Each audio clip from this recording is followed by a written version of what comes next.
again, it comes down to, if you think of what are the two most important things you need to know, who are you writing it to, who's your audience, and how are you writing it to them, what channel are you using?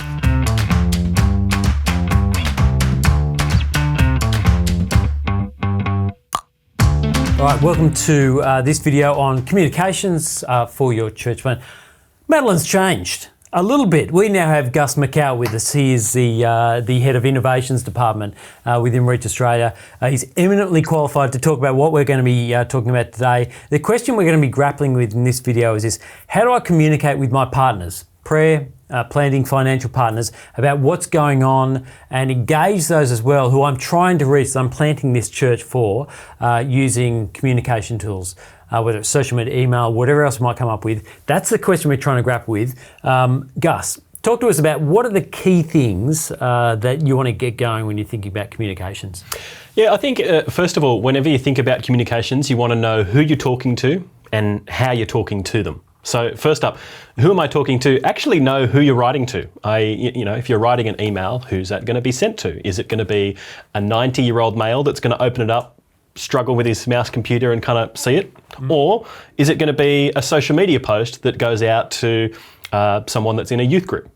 You need to know who you're talking to and how you're talking to them. And so the ways you'll hear that is audience and channels. Those are the kind of languages you use in communications world. So audience, understanding the context in which the person's going to receive it. Who are they? How are they wired? What are their demographics? How are they likely to respond? How do they think? What do they agree with, disagree with? Understand who your audience is really well up front.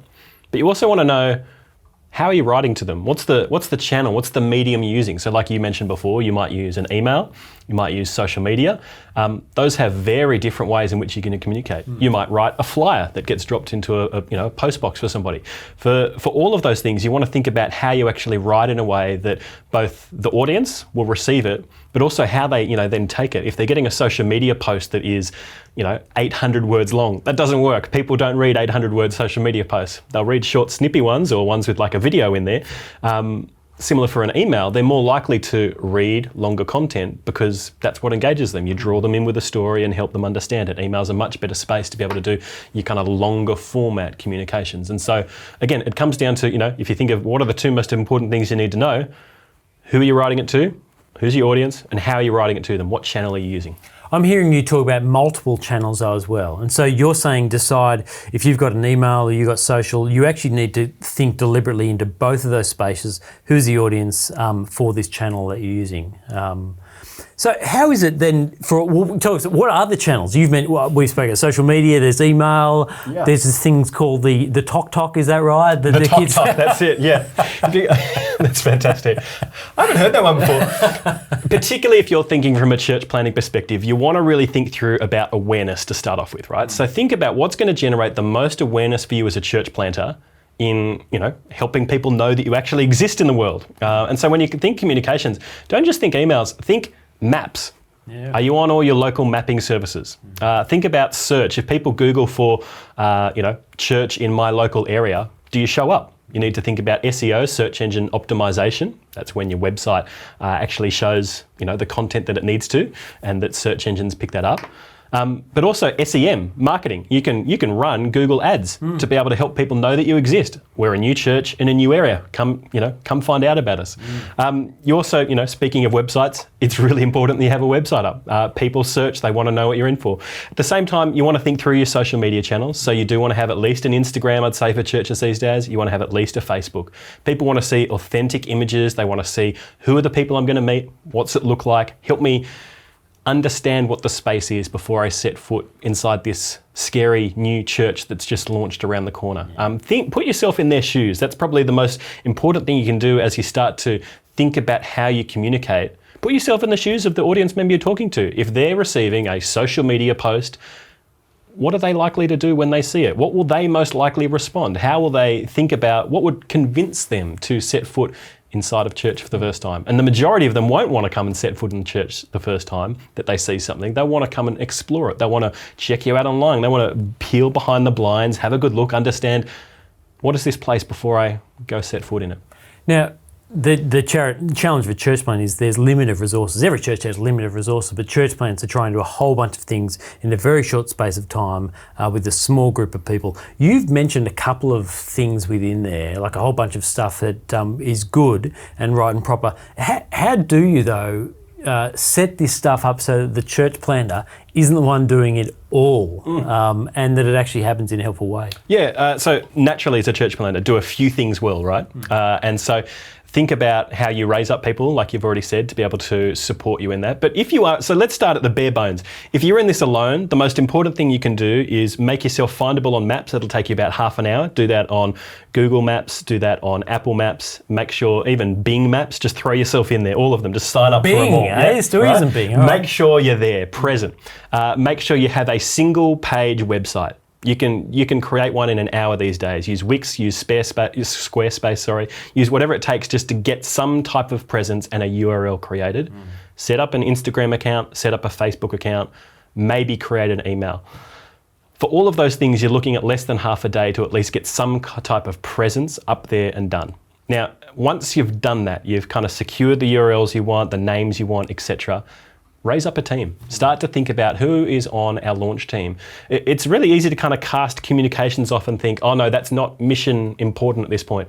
It's vital. Huge. It's really important that you are actually seen, that you're not hidden away on the dark streets. You need to make sure that you're seen. And so when you talk to your launch team, you want to actually be encouraging them to see this as a vital area that they could pour their time into. Yeah.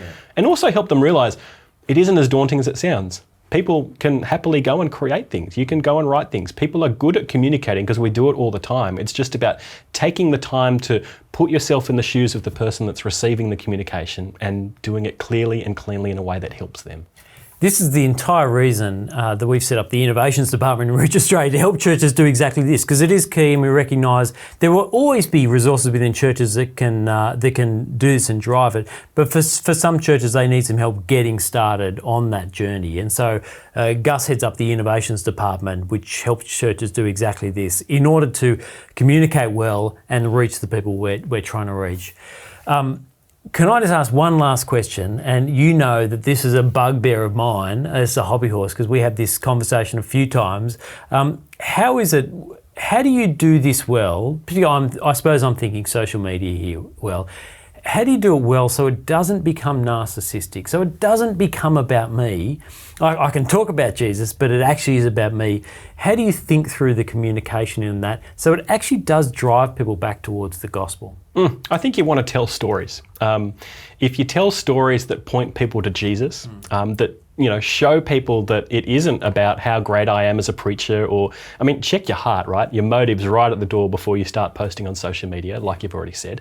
But if you take stories and you tell about people that have come to know Jesus, the majority of people that are checking out a church that want to, poke around on social media or on your website or are searching for some kind of church in your local area, telling them stories, helping them engage with who is this person and how have they interacted with Jesus. And it's not about me, it's about what Christ has done. That's what we're trying to do. That's what we want to continue to point people towards. And stories are a beautiful way of both breaking down barriers that people have. People aren't going to gripe about, oh, that person's story is wrong. It's like, no, that's their story. You can't poke holes in that. They've gone through whatever they've gone through and come to know Christ. That's wonderful.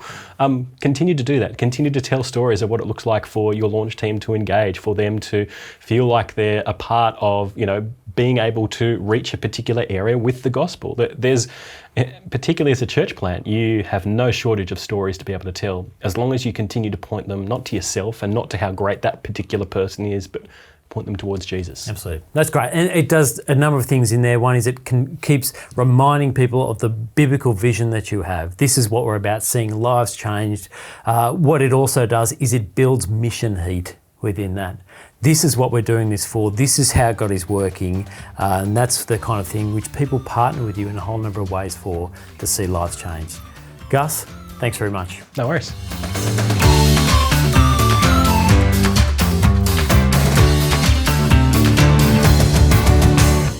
That was very, very helpful. It was better, much better than what I wrote.